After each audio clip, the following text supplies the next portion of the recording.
Et si Donald Trump ne serait pas notre sauveur en crypto? Peut-être que c'est même lui qui va amorcer le bull run. Peut-être que c'est lui notre grand sauveur et que grâce à lui, on va s'en mettre plein les poches. Bonjour à tous, j'espère que vous allez bien. Bienvenue sur la chaîne. Aujourd'hui, on va aborder un événement majeur qui a secoué non seulement le monde politique, mais aussi les marchés économiques liés à la crypto-monnaie et au marché boursier. Vous l'avez peut-être deviné, aujourd'hui, on va parler de la tentative d'assassinat sur Donald Trump. Quels en sont les impacts économiques, comment les marchés et la crypto ont réagi. Donc aujourd'hui, on va voir tout ça. Restez branchés jusqu'à la fin. Pour remettre les choses en perspective, on va revenir brièvement sur les faits. Donc il y a eu une tentative d'assassinat qui a visé l'ancien président Donald Trump. Donc cet acte a immédiatement déclenché une onde de choc à travers le monde entier. La sécurité nationale a été renforcée. Les médias du monde entier ont couvert du coup l'incident en direct. Et les détails de l'attaque restent toujours flous. Mais on a un impact immédiat sur la scène politique et la société américaine. Elle est en plein flou par rapport à tout ça. Dès l'annonce de l'incident, les marchés boursiers ont réagi directement. Les indices comme le Dow Jones, le Nasdaq et le SP500 ont montré du coup une volatilité vraiment forte sur cette période-là. Les investisseurs, incertains quant à la stabilité politique, donc ont commencé à vendre massivement. Et cette réaction instinctive en fait de panique, elle est typique en période d'incertitude politique. On va examiner de plus près comment chaque indice a été affecté. Les secteurs les plus touchés sont ceux liés à la sécurité nationale et à l'industrie militaire. Les actions de certaines entreprises ont chuté tandis que d'autres spécialisées dans la sécurité ont vu leur valeur augmenter. Par exemple, les entreprises comme Lockheed Martin ont vu leur action augmenter de 1,5% tandis que celles comme Boeing ont chuté de 4%. Mais du coup, qu'en est-il en fait du marché de la crypto-monnaie parce que c'est ce qui nous intéresse. Contrairement au marché traditionnel, le Bitcoin et d'autres cryptos majeurs ont d'abord connu une baisse rapide. Cependant, cette chute elle a été suivie d'un rebond aussi rapide. Mais pourquoi? Parce qu'au moment où il a été clair qu'il y a eu une tentative de tuer Trump, la crypto a chuté un peu car Trump est pro-crypto. Et si les démocrates, Biden ou quiconque l'aurait remplacé ou qu'ils avaient gagné les élections, ça aurait été mauvais pour la crypto. Mais dès que Trump s'est levé, qu'il a montré qu'il allait bien, qu'il a levé son poing au ciel tel une affiche de campagne ou une scène d'animé, ça c'est une ref à All Might pour ceux qui savent, les vrais savent. Mais dès qu'il a fait ça, le Bitcoin est monté. Donc on est passé de 58 000 à 60 000 dollars en quelques heures et on parle d'un week-end. Donc c'est totalement le début, on pourrait voir des liquidations importantes. Donc si on atteint 71 000 dollars, les liquidations pourraient être de 15 milliards. Donc il n'y a aucune raison pour que le prix continue de baisser sauf peut-être une récession. Avant les élections, il y a souvent des craintes de récession. Et si le chômage augmente rapidement, ça pourrait faire baisser les marchés. Mais ça pourrait aussi bénéficier au Bitcoin si les banques échouent à nouveau et que la Fed continue du coup de renflouer. Et tout ça en fait, ça pourrait même provoquer une chute à court terme, mais ensuite une forte hausse. Donc si on regarde quelques graphiques ici qui vont apparaître à l'écran, on peut voir que le Bitcoin a chuté de 5%, qu'ensuite il a eu une augmentation de 6%. Pour l'Ethereum, c'est une réaction qui est plus ou moins similaire. Il y a des variations de 4 et 5% respectivement. Et pour toutes les autres cryptos majeures, il y a de gros mouvements qui ont lieu. Je parle par exemple de la crypto MAGA Trump, la crypto de Trump. On voit que sur le graphique, elle a fait plus de 100% en l'espace de quelques heures. C'est une dinguerie. Mais du coup, quelles sont les raisons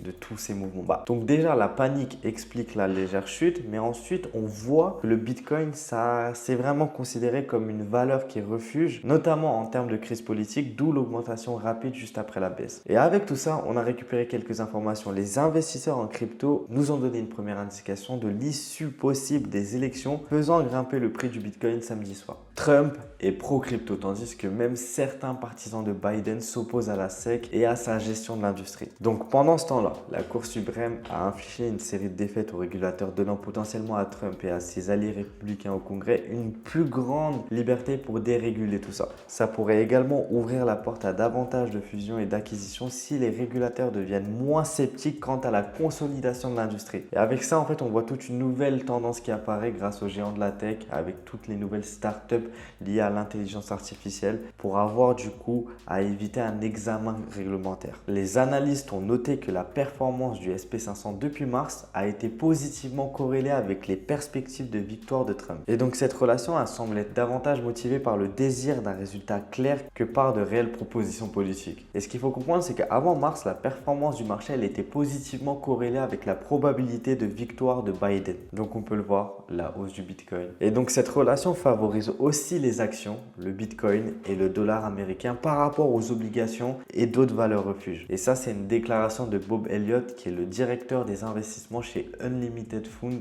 et il a posté ça sur Twitter ou X, je ne sais plus comment vous l'appelez maintenant. Donc les investisseurs ont soutenu qu'une victoire de Trump serait globalement favorable pour le marché boursier en raison des perspectives d'une nouvelle poussée vers la déréglementation et la prolongation des réductions d'impôts pour les entreprises. Et donc en même temps, l'augmentation des perspectives d'une victoire républicaine a été citée comme un catalyseur de la faiblesse du marché obligataire. Et donc tout ça entraîne une hausse des rendements du trésor qui évolue en sens inverse des prix après le débat de juin. Donc les cryptos sont considérés comme des valeurs refuges en période d'incertitude. Donc les investisseurs, ils vont naturellement se tourner vers tout ce qui est Bitcoin, Ethereum, cherchant à protéger leur capital contre la volatilité des marchés traditionnels. Donc maintenant, en regardant vers l'avenir et le futur, quelles sont les perspectives pour tout ce qui est des marchés traditionnels et aussi au niveau de la crypto. Donc on peut s'attendre à une grosse période de volatilité continue avec des investisseurs qui surveillent de près les développements politiques. Et les analystes prévoient que plusieurs facteurs joueront un rôle crucial dans cette dynamique. Donc l'un des premiers facteurs, c'est le facteur politique. Et l'incertitude politique, la stabilité politique reste un facteur clé. Toute nouvelle information concernant la sécurité nationale, les enquêtes ou les changements dans l'administration, ça peut provoquer une fluctuation qui est importante. Par exemple, si la situation politique se détériore davantage,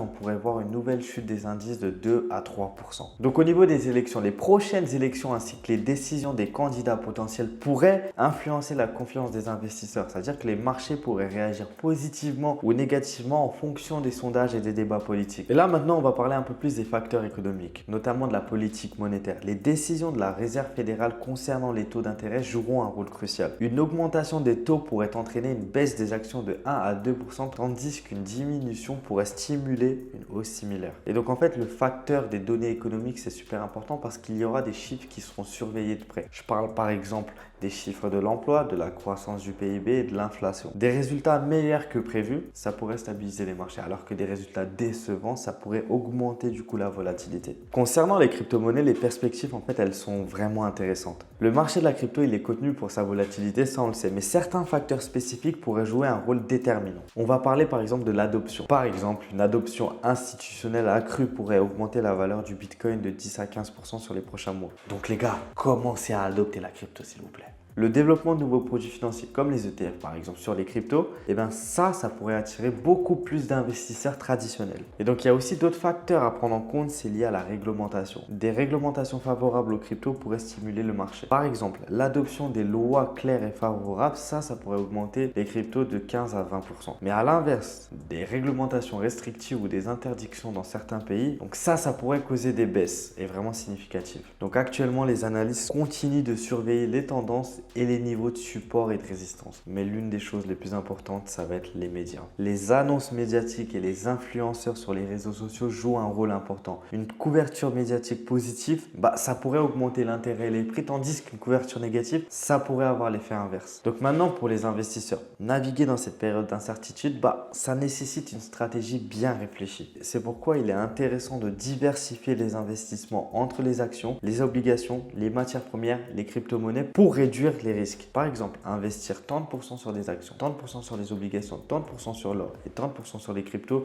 avec un risque défini que toi tu décides, c'est ce qui va te permettre d'avoir un équilibre important entre le risque et le rendement. Donc en conclusion, en fait, on voit que la tentative d'assassinat sur Donald Trump a eu des répercussions immédiates et potentielles à long terme sur les marchés économiques et de la crypto-monnaie. Et donc cet événement nous rappelle l'importance de la stabilité politique pour la santé économique globale. C'est pour ça que l'analyse technique c'est bien, mais il faut toujours prendre en compte le contexte général du marché. On parle d'un marché à forte volatilité, donc forcément l'actu rentre en compte. Et là, par A plus B, je vous ai montré que Donald Trump et tout l'événement politique qu'il y a eu derrière a eu un impact sur les marchés. Et c'est super important de comprendre, c'est qu'aujourd'hui, si tu es investisseur en crypto, tu t'intéresses à la crypto, tu dois prendre en compte tout l'environnement externe pour mieux comprendre l'environnement interne des marchés. Et donc moi, je sais, personnellement, je suis passionné de l'économie. J'adore regarder les l'économie et de comprendre. Parce que pour moi, toute la société est reliée sur un aspect qui est de l'économie. Donc comprendre les enjeux politiques, ça te permet de comprendre les enjeux économiques. Et toi, tu vas pouvoir prendre des décisions réfléchies et pouvoir tirer ton épingle du jeu à terme. N'oubliez pas une chose, c'est que toute période qui est délicate crée de nouveaux multimillionnaires. À toi de décider si aujourd'hui tu veux en faire partie. D'ailleurs, si toi tu veux faire le million, tirer ton épingle du jeu, je t'invite à rejoindre mon canal Telegram. J'y partage toute l'actualité par rapport à Trump, par rapport aux cryptos et par rapport au contexte économique en général. Et à mes yeux, c'est super important de comprendre ça pour pouvoir gagner un maximum d'argent à travers des décisions réfléchies et éclairées. Donc j'espère que cette vidéo vous aura plu. On se retrouve pour la prochaine. Ciao!